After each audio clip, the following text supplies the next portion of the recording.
तृतीयपंथीयांच्या गुरु बनण्यासाठी आणि तृतीयपंथीयांच्या गुरूंना अडकवण्यासाठी एकानं कट रचलाय. या कटात काही तृतीयपंथी देखील सामील होते. यासाठी एकानं गुप्तांग कापलं आणि गुरूंना अडकवण्याचा प्लॅन आखला. पण पोलिसांच्या तपासात वेगळंच चित्र समोर आलंय. ही धक्कादायक घटना उत्तर प्रदेशच्या गाझियाबादमधील शहापूरच्या बमेटा गावात घडली आहे. या प्रकरणी पोलिसांनी कारवाई करत 3 आरोपींना अटक केली आहे.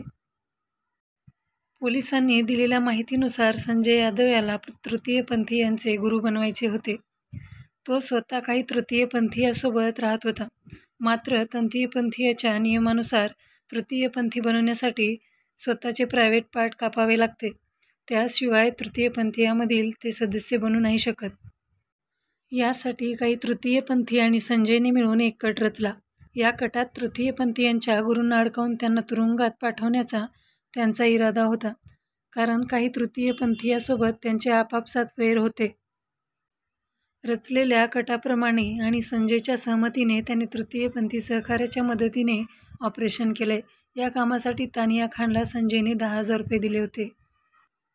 यानंतर संजयचा मुलगा प्रिन्सने पोलिसांकडून फारुख किन्नरविरोधात गुन्हा दाखल केलाय. वडिलांच्या गुप्तांग कापल्याचा आरोप त्यानं केलाय. पोलिसांनी तपास केला असता संजय आणि त्याच्या तृतीयपंथी सहकाऱ्यांनी मिळून हा कट रचलाय. कट रचल्याचं समोर आलं. आरोपींना अटक केल्यानंतर समोर आलेल्या खुलाशामुळे पोलिसांनाही आश्चर्य वाटले. सध्या 3ही आरोपींना तुरुंगात पाठवण्यात आले आहे. मित्रांनो, ही बातमी गुगलवरून सर्च करून घेण्यात आलेली आहे. अशाच नवनवीन बातम्यांच्या अपडेटसाठी माझ्या चॅनलला लाईक करा, शेअर करा आणि सबस्क्राईब करायला विसरू नका. धन्यवाद.